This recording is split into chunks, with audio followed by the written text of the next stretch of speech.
Good evening, everyone, and welcome to our June 13th meeting. Would you please stand with us as we say our Pledge of Allegiance? I pledge allegiance to the flag of the United States of America and to the republic for which it stands, one nation, under God, indivisible, with liberty and justice for all. Board members, I do have a alteration to the agenda tonight. I would like to add under Board Business, Section A, Number 4, a resolution on the superintendent's contract. Second. Thank you. Can we have a motion to, well, actually, I should ask, are there any other alterations? Yes, I believe we're going to add something where? E, regular business or celebrations? I think it's under celebrations. Let's, you know what? Let's do it under 3. You want to do it under 3A? Make it 3A and then add, and then the two that are there, B and C? Yes. Okay. All right. We'll do that. May we have a motion to accept the alterations to the agenda, please? Second. All in favor? Aye. Okay, agenda stands then. Do we have anyone in the audience tonight that would like to address the board? Well, I do know we have some visitors tonight. We have 2 scouts, I believe Ben and Emmett. Welcome. You're working on merit badges, I believe. And you're from troop number? Which is out of, okay. And I believe we have Rachel, who's here observing one of our meetings. If you have any questions, don't be afraid to ask. We always seem to have answers. I don't know if they're the right answers, but we do have answers. Thank you. We do not have any student liaisons tonight, but I believe we have WTA tonight.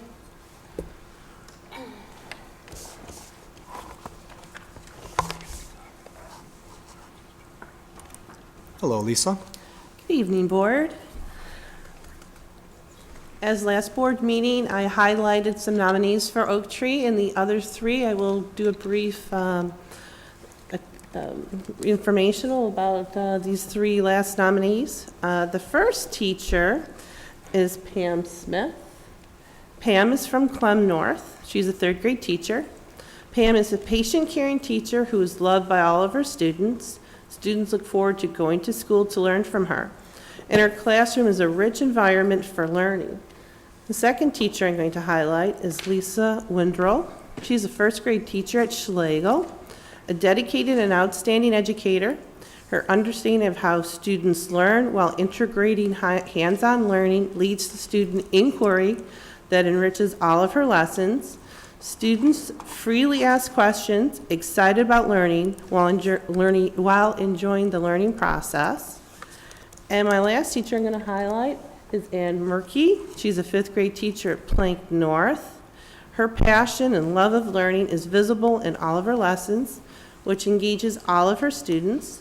She reaches out to all of her students, accepting their individuality while creating a community of learners in her classroom. Thank you. Thank you, Lisa. Good evening. Good evening. The decision to run for a school board is one which requires much thought and consideration. Being a school board member is a complex and varied position, and oftentimes it's very frustrating as you struggle long hours with difficult choices. We are saluting 2 board members tonight who I hope have had a rewarding experience for the educational standards which they have helped establish have and will affect the future of our students and community for a long time. And we've asked our Vice President Sue to say a few words honoring Laura and Lisa. No jokes about math.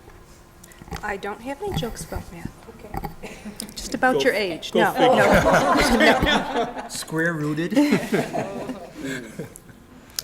I'd like to start with Lisa. Lisa, you've been here for 6 years, and you've always thought of our students coming first. You ask great questions, and you make thoughtful decisions. You've always been respectful and a contributing board member, and you always stress maximizing student opportunities. We really are going to miss you, and it's been a lot of fun working with you, Lisa. We, as a token of our appreciation, we know that you like sailing, and we couldn't buy you a sailboat. So we got you a gift certificate to Pelican's Nest, which I hope is close to where your boat is. And we also have a plaque here from Monroe County School Board Association thanking you for your service to our students in Webster. Thank you very much, Lisa.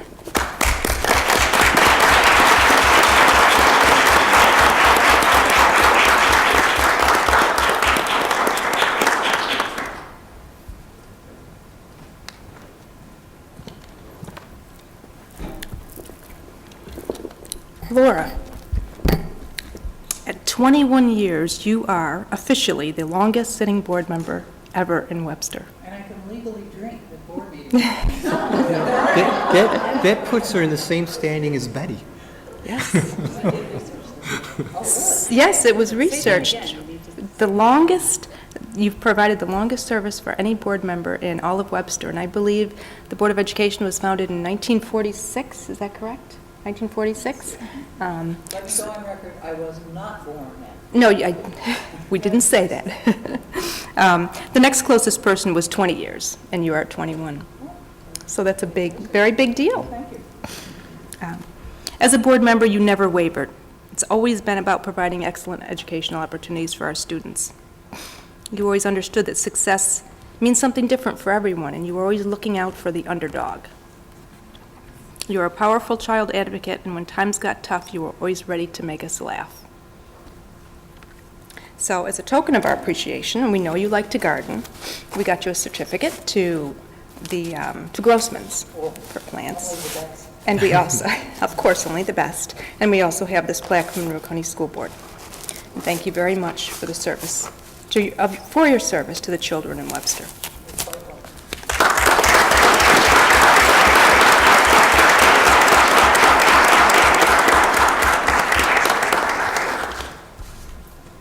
Can I just, You certainly may say. now, I'll try and do this without openly weeping, but I don't know how you summarize 21 years of service. I can't even begin to calculate the volunteer hours, mostly because it's math. I couldn't even begin to do justice to the hundreds and hundreds of people who I've worked with, great professionals, the teachers who do an outstanding effort on educating our kids, the administrators, all the service staff. I am disappointed to be leaving the work. We have such outstanding results. I know it will continue. This is a district where we do Webster proud. And I want to thank you. It has been an honor and a privilege.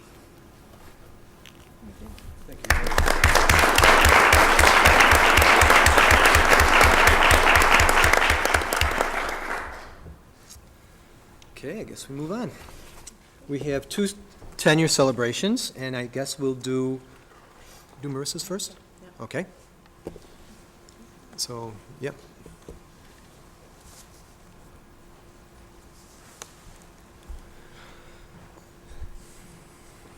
Oh, it's not chocolate. No, it's not. From Laura's Garden.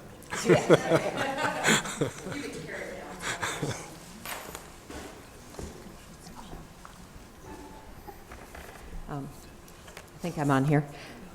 Good evening. Good evening. I'm very proud to be sitting here with the finest assistant principal that I've ever known, Miss Marissa Capuano, and recommending her for tenure. I could go on and on and on about Marissa, but I was told I had to keep it short, so I won't, and I'll just speak from the heart. When we were looking for an assistant principal, there were so many things that we wanted, and it was a wish list that was a mile long, and I thought, oh gosh, how could we ever find that? But we found Marissa, and she's all those things and many, many more. She truly embodies the core beliefs of Webster. She is so student-centered and student-focused, and when I asked the students what makes Marissa a great assistant principal, they said she's kind, she's caring, she helps us, She cares about us, and that's evident in all the things that she's done at our school. The PBIS program. She started our CARE Ambassadors, which is student-led, and they help with assemblies and announcements and all the things that they do to be involved in our school. And that's all because of Marissa and all the things that she does. The staff loves Marissa. She is a kind and compassionate ear. She is extremely, extremely intelligent, has wonderful ideas, and has lifted us all, and not only in our profession, but also our students too, in our kindness and our compassion. And I am blessed to be working next to her every single day for the past several years. So, Marissa, thank you. Thank you for those kind words, Christine. I just want to thank the board and for steering such a great district to be a part of the past 3 years, and Adele for your amazing vision and wonderful example. And Carm, if he was here, I would also thank him for encouraging me to apply to be an assistant principal in Webster. I've learned so much. And Christine, thank you for those kind words. And the last 3 years have been amazing, and our partnership that we've had has really allowed me to grow. And I appreciate all the opportunities that you've given me to spread my wings at State Road and contribute, truly contribute. And I have many administrative colleagues in the audience that I just want to thank you for helping me to grow as well. I've learned so much from watching all of you and working with all of you. You're all so talented. I work with an amazing PTSA at State Road who contributes so much, endless hours of heartfelt work for our students and our staff. And our students especially, just their hearts and their hugs, and I love what I do, and I love the kids, and I hope that they know it, and that's so endearing to hear. And I don't want to forget, and I left them for last in case I cry, but the faculty and staff at State Road, and I have some here tonight supporting me, but they truly are colleagues with expertise, and they are a family, and they welcomed me into their family 3 years ago. And it has been such a joy working with each and every one of them. They will always be a part of my heart, and I've learned and gained so much from them and the work that they do, the amazing work that they do with and for children. So thank you. Thank you.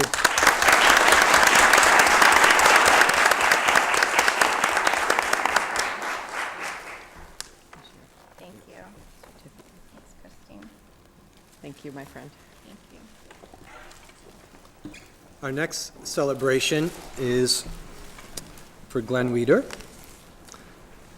and Adele will be making that presentation. I'm sorry? What you said.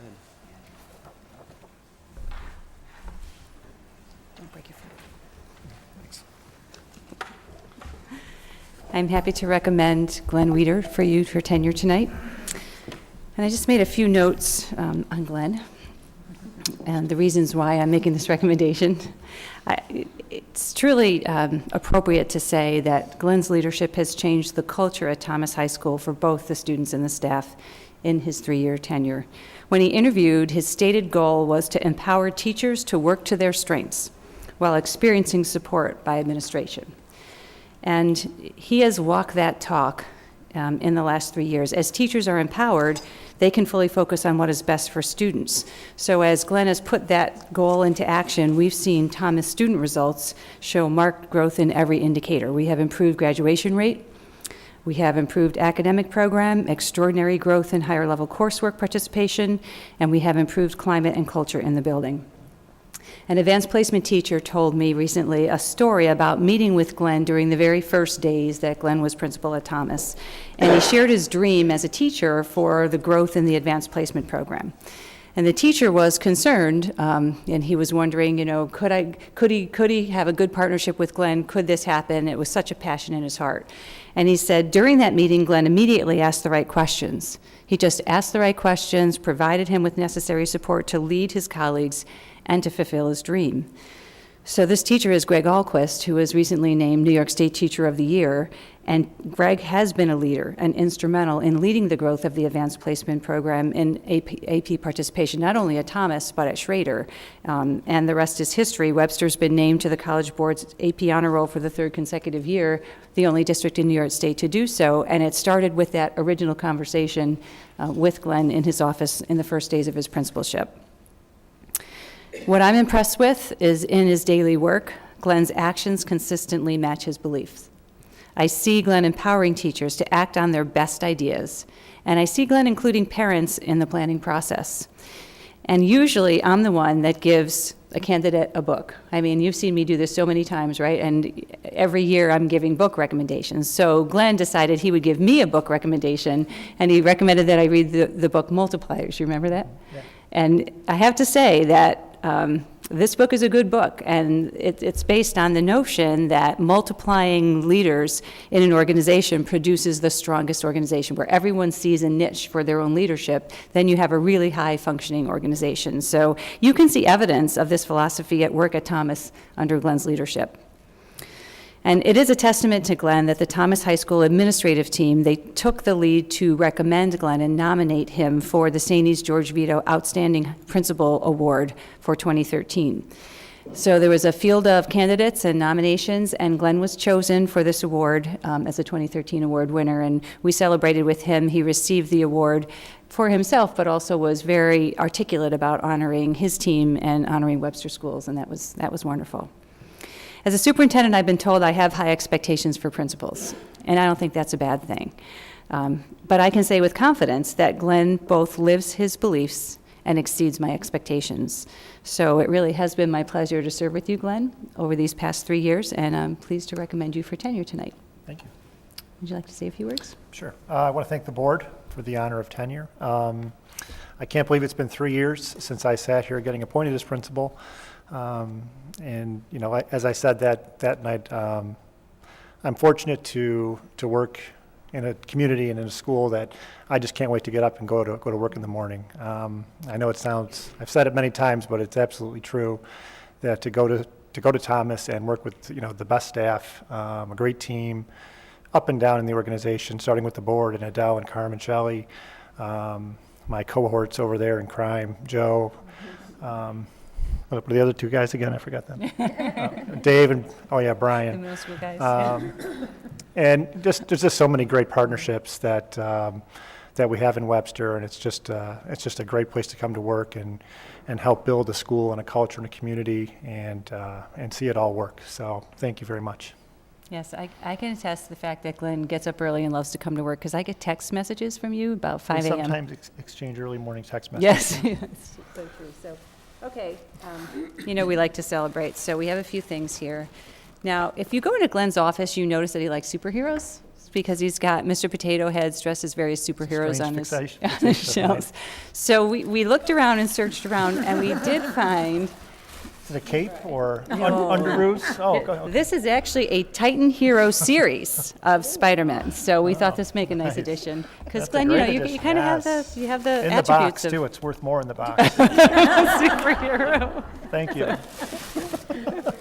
Value. No. Okay, so then, of course, we always give chocolate, because superheroes need energy, and, you know, so we always give good chocolate for your office. This is the Godiva kind. nice. And I know you have a lot of Thomas ware, because I have much of it, but this time we're going to... It's a problem at our house. We're going to give you the Webster Proud, okay? Very so nice. This is the T-shirt that celebrates Webster. And last but not least, I'm going to give you the recommendation that I wrote, so you know all the nice things that I said about you. Thank you very much. So congratulations, Glenn. Thank you, Looking Adele. forward to many happy years. Thank you.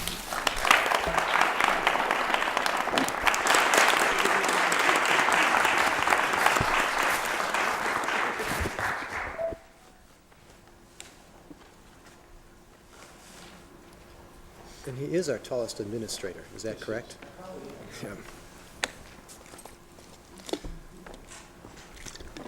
All right, we move on to our instructional reports, and we'll be hearing about our family and consumer science and health. So Janine, why don't you come up with everyone?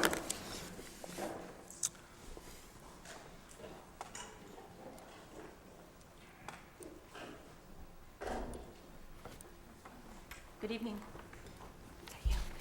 go. You can go ahead and click if you want to. Thank you for having us here tonight, and we're excited about the opportunity to share our initiatives and achievements with you this evening.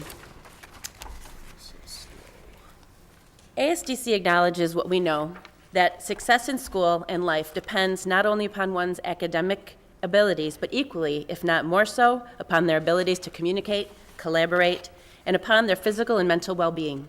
Our family and consumer science and health instruction directly address these critical areas and abilities.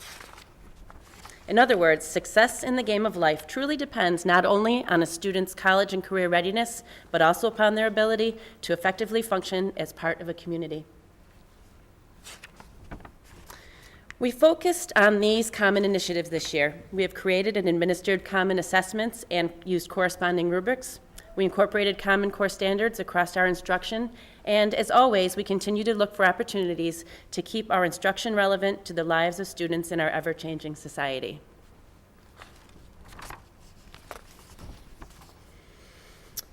These are the standards that drive our family and consumer science work. Again, you will notice the ongoing themes of college, career, and community preparedness. Margaret? We understand the importance of exposing all of our students to a wide variety of post-high school opportunities so that they can plan their high school courses towards contributing to their future goals.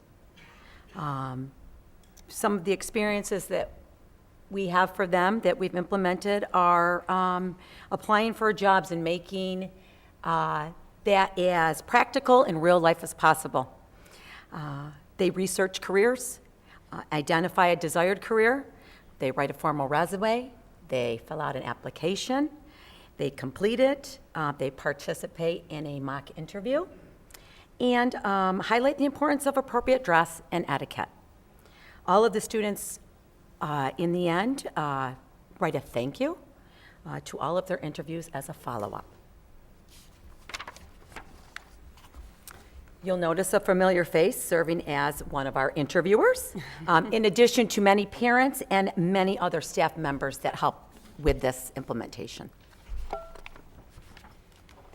Our students have commented that this is the best thing that they have done in middle school.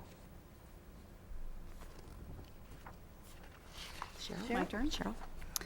We all know that budgeting and financial management is a crucial thing that our students need when they leave high school and go out on their own, whatever they choose to do. So one of the things that we have been doing, we have been having the children budget their money for a month. We use an On Your Own program that's a computer simulation program that the kids really like. And they also have the ability to maintain a checkbook for a month. And within the checkbook, they have to make these certain choices and decisions. And these decisions, we relate to them right now at their age. You know, they can decide to work or not, or decide to go and be with their friends and spend money at the mall. They can go and get some ice cream. They can do a lot of different things. But we do make these decisions geared towards kids because we definitely want to hook them. So, you know, and a lot of kids realize that, you know what, these decisions that I'm making are going to affect my budget. If I decide to not go to my part-time job and go to the mall instead, well, that's going to affect their bottom line. We also talk a lot about saving their money. And we have shown them scales where if you save $10 a week from now until you're age 65, you'll have $500,000. So getting the kids to reflect on this is, you know, a great thing. They also need to realize that, you know, they may need to make up, if they want to save for something specific and their parents aren't going to pay for it, they may need to know, okay, I'm going to save my money. And it was funny because today, of course, was the last day of school. And as I was saying goodbye to some of my 8th graders, one student who was challenging at times said to me on the way out, Mrs. Concordia, thank you very much for teaching me about money, because I know that is one thing that, you know, I will use in the future. So I felt good that we're teaching them those basic life skills. We're also teaching nutrition wellness. And you know, if you look at the facts, unfortunately, obesity is a problem in our society. And over 27% of our students in middle and high school are either overweight or obese. So that costs our community and our nation millions of dollars. So we're working very hard to educate our children about this. The students explore the My Plate experience. You know, used to be the 4 food groups when we were all in school, and it has now been updated to the My Plate. They talk about the U.S. dietary guidelines and the nutrition facts label. They actually get to analyze their own eating habits. They compare and contrast food labels. We talk about the 6 essential nutrients and how you incorporate that into your menu planning. They also talk and identify and research a disease and many diseases that can result from poor diet and exercise. And then we take and actually apply what they have learned in the food lab setting so that they are competent with being able to measure and work and be able to prepare their own healthy meals in the kitchen. Okay. As we move forward in our FACS course, we will continue to incorporate career exploration across the grade levels. We'll identify opportunities to be increasingly more responsive to the needs of our 21st century learners, and we will incorporate practical life skill-based instruction, including budgeting, careers, nutrition, et cetera. We look forward to working with the district leadership to continue to support college, career, and community readiness initiatives. These are the standards that drive our health instruction. There are clear emphases on communication skill development, goal setting, as well as gaining skills to enhance behaviors to be healthy and avoid health risks. Health instruction is a key element in rendering our students college, career, and community capable. Diane? Yep. In the 6th grade health education course, the decision-making model is one of the premier skills that is taught. And it's a very important skill, being that the adolescent mind is still in the midst of a lot of important development.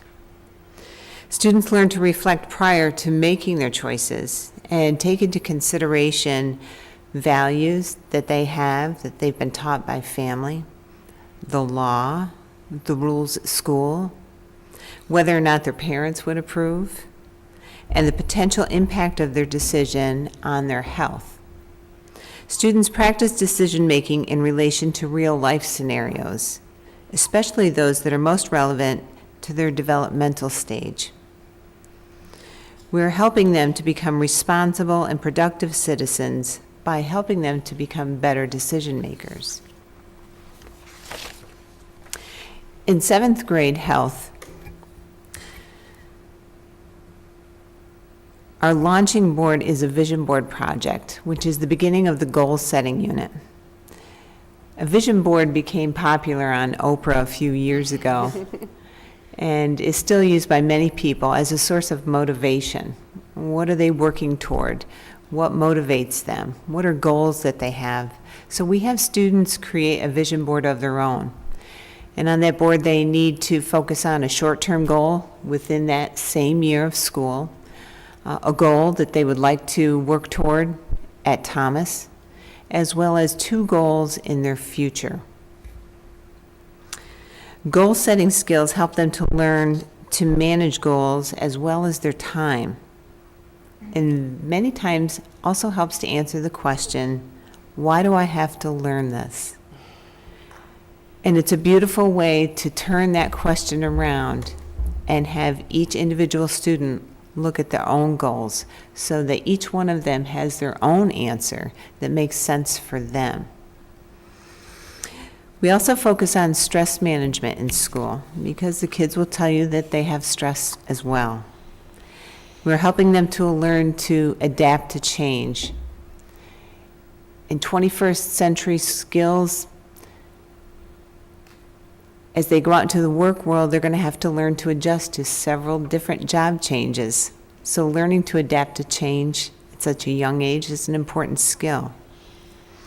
They can repeatedly refer to their vision board throughout this course as they learn about lifestyle diseases, drug and alcohol prevention, healthy habits, and fitness.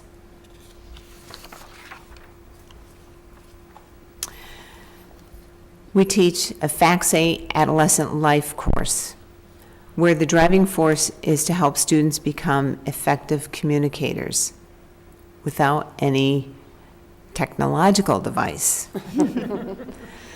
Our adolescent life unit focuses on strengthening communication skills in relation to challenging situations that adolescents face. They learn to use I statements, where they can learn to express emotions in difficult situations, such as telling a teacher, "I'm frustrated in this unit. Can you help me at the end of class?" as opposed to just giving up. They learn about identifying and managing emotions, in particular anger, as well as helping friends who are in crisis. In each class, we held a seminar on depression and suicide prevention in conjunction with our mental health staff in both middle schools. Students are told that they don't need to fix the problems of their peers and their friends, but simply learn to get their friend to a trusted adult who can help. We also have a unit on abstinence, where students learn that abstinence is making a conscious choice not to engage in a high-risk behavior, whether it's drug use or being sexually active as a teenager. We approach this topic by discussing limits that are set in society, school, and home for safety and the health, and that students must learn to set limits for themselves with regard to these high-risk activities to maintain their own health.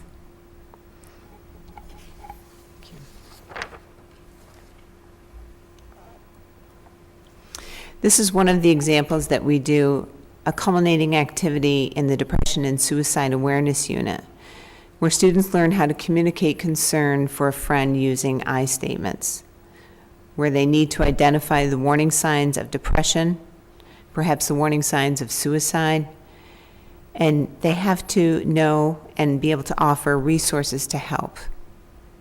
I often tell students this is very much like life insurance and car insurance. You have to have it. You hope you never use it, but it's something that's good to have. Some students might verbally help a student. Some might write it out in a note, like as in this activity. And some might go with their friend to a trusted adult or counselor. In this note, one of the students wrote, "When you started acting different and avoiding us, it made us worried that something was wrong. That's why I'm really concerned about you. Come with me and let's talk to the counselor." Kids indeed do want to help, but simply need the guidance in how to communicate about such very strong topics.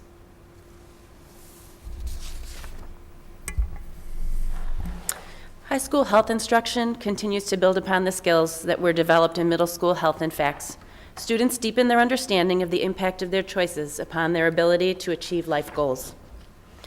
We continue to utilize the 7 Habits of Highly Effective Teens as a reference for illustrating the impact of choices upon our health. The habits range from being proactive in every aspect of your life to planning and prioritizing your daily life and responsibilities. We continually refer to the habits throughout the course in relation to other topic areas. It's important, again, for us to keep our course relevant and responsive to the needs of our students. We make connections between what we do in health and in their core courses, and we create resources that are of high quality to provide students with a way to help themselves and, again, to help others. Along with our mental health staff, we develop student knowledge and teach skills in these critical areas: healthy versus unhealthy relationships. We address the Dignity for All Students Act, cyberbullying, and various forms of communication, listening skills, prejudice, and discrimination. Again, the ultimate goal of health instruction is to increase skills and protective factors and decrease risk factors. Our instruction in human sexuality and relationships focuses on the following areas that you see. Whenever possible and productive, we incorporate cooperation from community agencies and resources, for example, Planned Parenthood, the American Foundation for Suicide Prevention, Alternatives for Battered Women, and the Monroe County Department of Probation. The obstacles we face in our health and facts departments, basically, other than wanting more time with our kids, is finding a workable balance between instruction in academic areas and in the areas that develop the important life skills that are taught through health and facts. As we move forward, we will continue to incorporate practical, life skill-based instruction that is relevant to the lives of our young people. We'll continue to incorporate Common Core learning standards, citing specific text-based evidence, integrating qualitative or technical information in visual format, and comparing and contrasting information gained from multiple sources. We will work with the district to further increase family engagement in college and career and community readiness. Can we answer any questions for you? Thanks for a great report and great job. I drove my 8th grader to school today, and we were talking, I'm not sure how it started, but we were talking about Instagram or something like that, and right away I went into, this is what I worry about, let's make sure. And she said, Dad, we already learned about that in health. So I thought that was pretty powerful at that hour in the morning, because I could have gotten, okay, no, I didn't know that, but instead it was, Dad, I learned about that in health, and it was just a real sincere remark. So I know it's covered, but it's more powerful when your own child says that. So great job, thank you. Thank you for saying so. Thank you. I have two questions. One, I might have missed it in your report. When you're talking with kids about interviews and finding careers and that, do you also discuss how to find a job, because it's changed to such social media now? Do you Yes, touch on that? We do. Yeah. That's We great. talk to them about the internet, where different sources that they can go to on the internet. The LinkedIn. How and- they, yep. Yeah, that's great, Yep. because And- it changed so fast. It has changed so Right. quickly. And we also talk about the fact of you need to develop good relationships. I always tell the story of my sister-in-law who was laid off and ended up going in for a job interview, and it was someone she went to middle school with. And I said, you know what? You need to treat your classmates with respect, because you never know. You never know. Down the road how they are going to help you or not. That is true. And one other question, I should know this, but I don't. What you're doing is absolutely the information the kids need to get. How often is this taught? I mean, is this a one-time zing, or is it year after year and gets deeper? We teach family and consumer science. We have 10 weeks in 6th grade, 10 in 7th, and 10 in 8th. Unfortunately, you can't always hit the topics again because of our shortened time frame. So, but yes, the skills do build on each other, especially when we do food nutrition in 6th grade, and then we do higher level food nutrition in 7th grade. We're going to go to incorporating careers probably a little bit at every level, accumulating with, the big unit when they're in 8th grade. Did they get anything in high school? In terms of career development or health? Well, yeah, the career development, the life skills. In business class, they do, definitely. And then World of Work, that's another area. And then a little bit in health class, but it's mostly in working citizen and then in other business classes. In fact, we're talking about collaborating between the 8th grade facts unit, so that we're building upon, not duplicating and just enriching when they get into those business courses in high school. But I would like Diane to comment on the health classes in terms of frequency with kids. We see in health class the kids much less frequent, and for these kinds of skills, it's imperative that redundancy is a good thing for this kind of stuff. So We currently see the kids, excuse me, for a semester at a time, once every 3 days. So we work very hard for retention from class to class, and that is a challenge. We're meeting that, but we do see that the skills and how kids can really embrace what is everyday to them, relevancy, is something that we could just do around the clock, around the calendar. Don't we? Yeah. Thank you. You know, I would say a lot of the stuff that both health and facts teach, I mean, the kids can use as they walk out the door. Oh, absolutely. Thank you. I'm all set. Thank you for your report. Thank you. Thank you. I would just like to say, I really like the way that the program evolves as issues evolve. You know, you keep up with the times. I think that works out really well. In our latest issue of On Board, which is a school board magazine we get from the state, there was an article on SEL, social and emotional learning, and they talked about a program called the Ruler Approach. Have you ever heard of that? It sounds like it covers pretty much the same things that you do, but it's about recognizing emotions in facial expressions, vocal cues, and body language. I'm sure you cover that. It sounded like you did. Labeling emotions, so they have a rich vocabulary and can really articulate what they're feeling. And it just talked about, and regulating emotions as well, effectively, to foster healthy relationships and achieve goals and stuff. Sounds pretty much like what you do. Yes. But it was really interesting, and, you know, I'm happy to give you a copy if you are interested.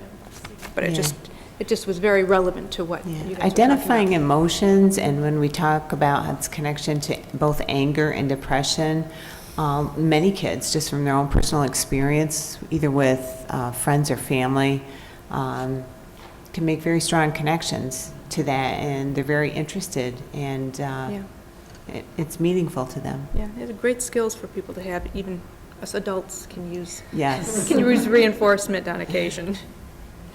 Thank you. Thank you. Thank you. I'll second that, Sue. I could have used this course this year. The life skills of getting through as a board member. I thought you meant with your credit card. Oh, well, that's my wife. Okay, we're moving on. Thank you.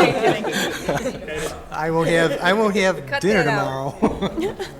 All right, this does take action, board members, so may we have a motion to accept the report? Thank you. A second? All in favor? I apologize. Sorry. Motion. Thank you. Thank you. Thank you very much. Great report.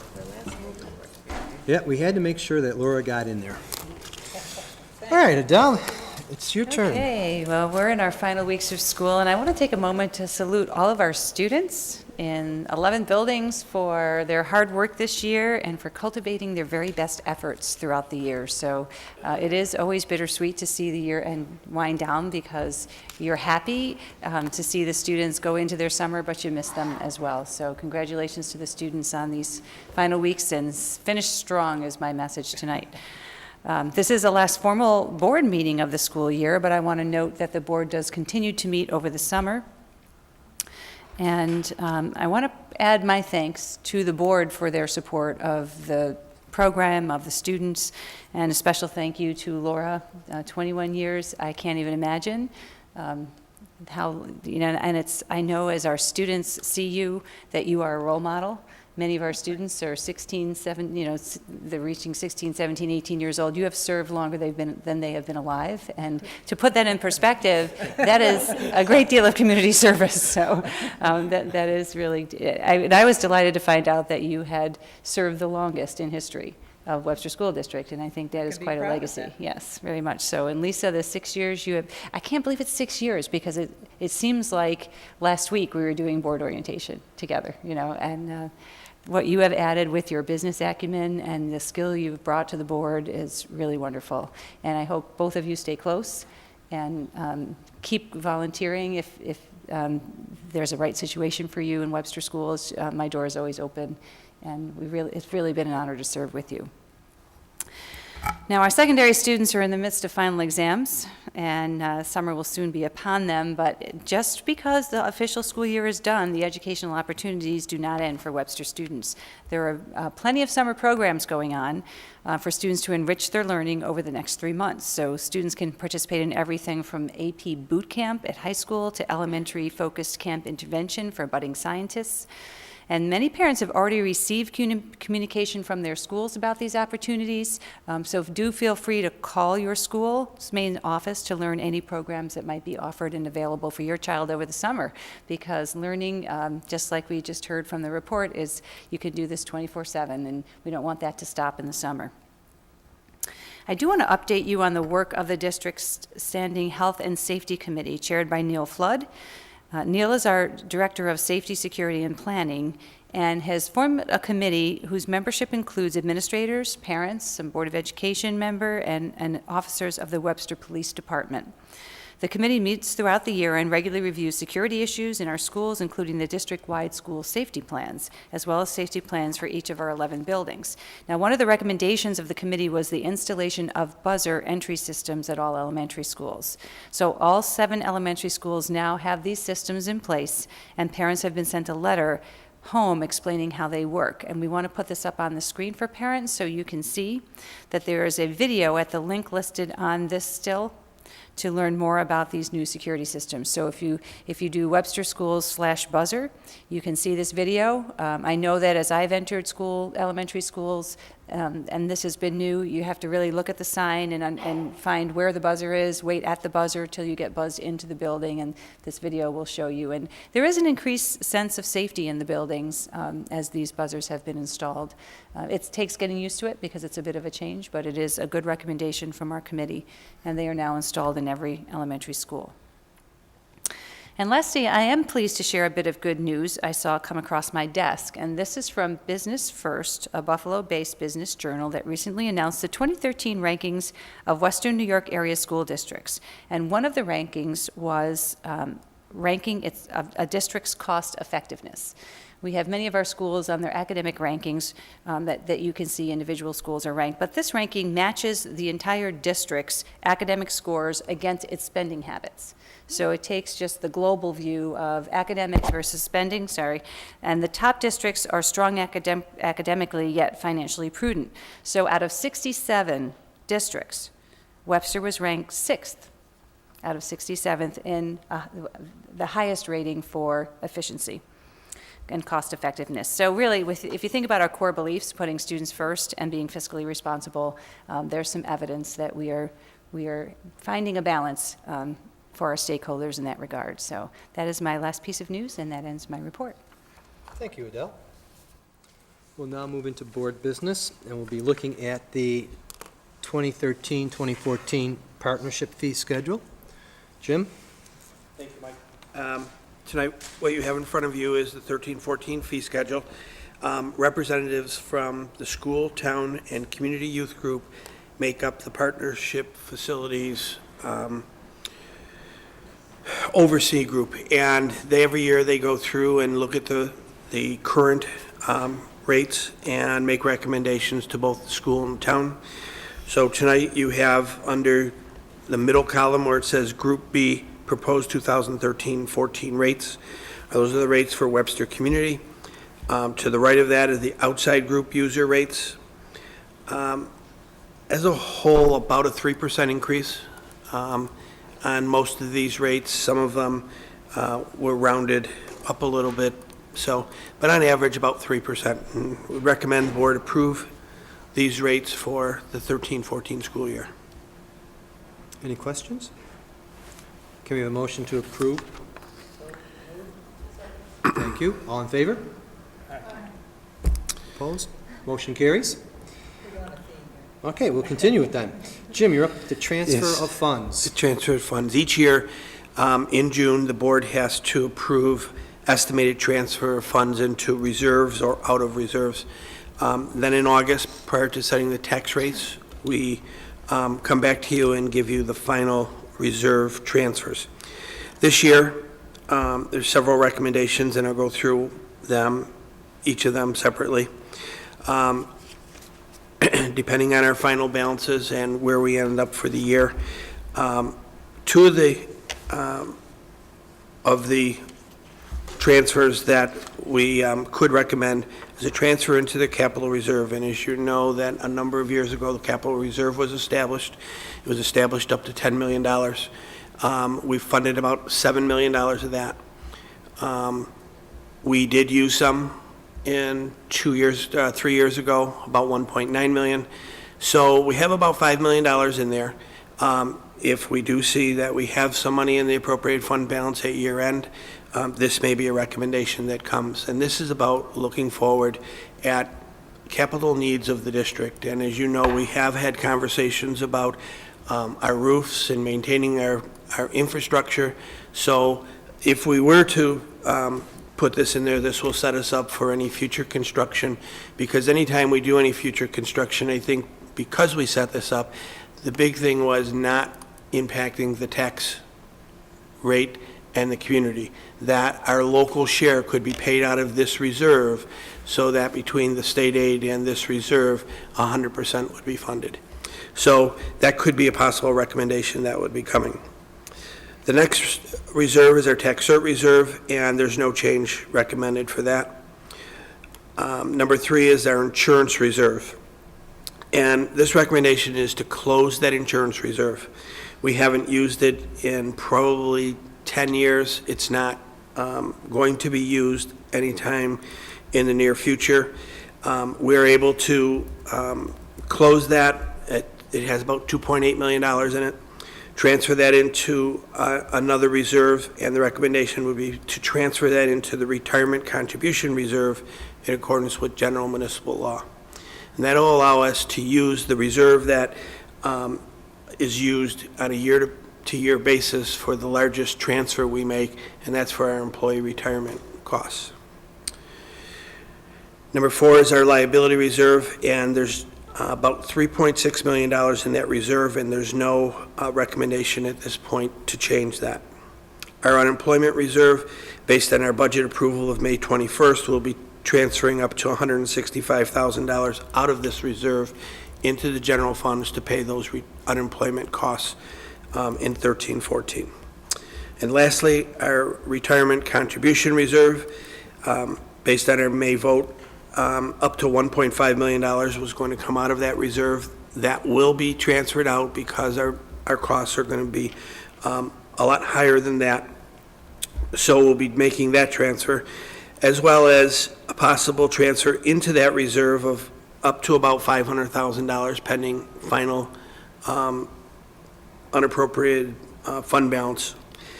And lastly, the transfer from the insurance reserve, the $2.8 million. So I'd recommend approval of the estimated transfers for 2012-13. Questions?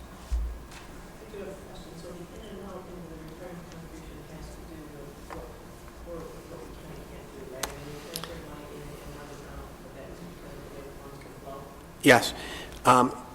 Essentially, when we close an account, the money would either transfer into another reserve or into the unappropriated fund balance. If it went into the unappropriated fund balance, we would then be able to transfer it to a reserve, or we could transfer it directly into a reserve, or we could use it as fund balance. So in this case, it's just going to be a wash one to the next. And in coming years, we may have to use that, and we will appropriate it as needed. Lisa, would you like to approve, and Laura second, the approval of transfer funds? Second. All in favor? Motion carries. And Jim, we have a lease for the Basket Road facility. Yes, we've leased Basket Road as our Webster Professional Learning Center for about the last 6 years. This is a new lease, and it's really coming to you, and it's a new lease because there are new owners, so they had a different style lease. The lease has been reviewed by our attorney, and we recommend that it be approved by the board and authorize the superintendent to execute the document. And I will say that this facility is used probably on a daily basis and sometimes overused because it's a wonderful facility to bring anywhere from 20 to probably about 100 people, and we use it a lot for staff development for teachers and administrators. Questions? Then Laura, would you like to approve, and Lisa second the lease for Basket Road? All in favor? I'm just sort of disappointed Trevor's Did you have questions? The interest rate. 0.25%, no, 0.2. Motion carries. We have number 4 on our list is the approval of the superintendent's contract with amendments. There was an amendment made on the tax sheltered annuity. Lisa, would you like to move that? Second? Thank you. All in favor? Aye. Motion carries. We don't have any old business, so we move into board reports. Fritz, do you have anything on your school liaison? No? Just want to say thank you to the PTSAs that I've had the pleasure to work with. Janine? Tom? All set, thank you. Okay. Sue, anything on Monroe County? No, we're all wrapped up for the year. Okay. Tom, anything on NISBA? Yes, I have one thing on this. I'm not sure if you've all had an opportunity to see this particular on board that just came out earlier this week, but it started to talk about some of the speakers at the upcoming conference that will take place the 24th, 25th, and 26th of October. And our old Greg Elquist and Adele Bavard will be, our superintendent Adele Bavard will be presenting on core values, and looking forward to that. They were called out along with some of the preeminent presenters, and looking forward to that very much. Thank you, Tom. Janine, anything on the audit? I know we have a meeting yet. Did we schedule, we talked about some dates and then... Yeah, we have to find a date that could possibly maybe do during the day, Yeah. depending on... We'll pick a day and I'll make it work. Okay. I'll email you tomorrow, and then Okay.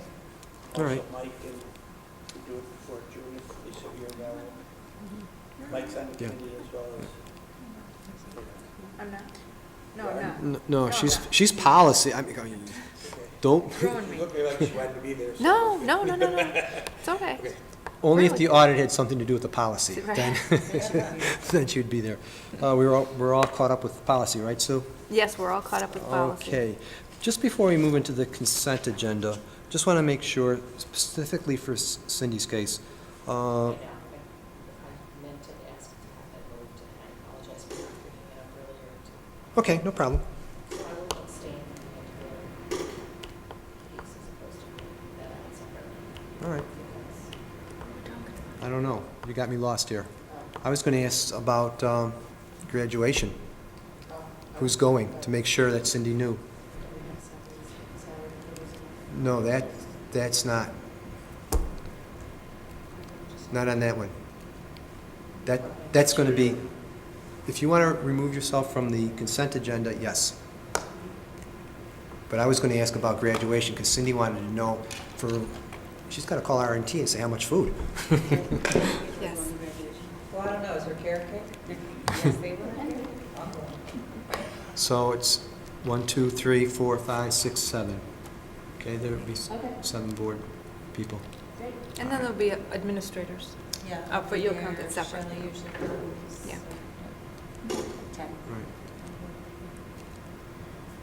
All right, consent agenda. You have in front of you the minutes from the meetings and personnel actions, the recommendations on the Committee on Special Education and the Committee on Preschool Education, and salary recommendations for the confidential staff. This is where you're going to be pulling yourself off. And the cooperative bids. So may we have a motion? Laura, Lisa, would you like to second it? All in favor of the consent agenda? So moved, aye. And so that carries 6-0. All right. One abstain. This was our last official meeting. Just remember that we do have a reorganization meeting on Monday, different date, July 8th. It'll start at 6:30 here. And with that being said, graduation is on the 23rd of June. May we have a motion to adjourn, please? Yes, you may. Thank you. All in favor? It carries. Good night, everyone.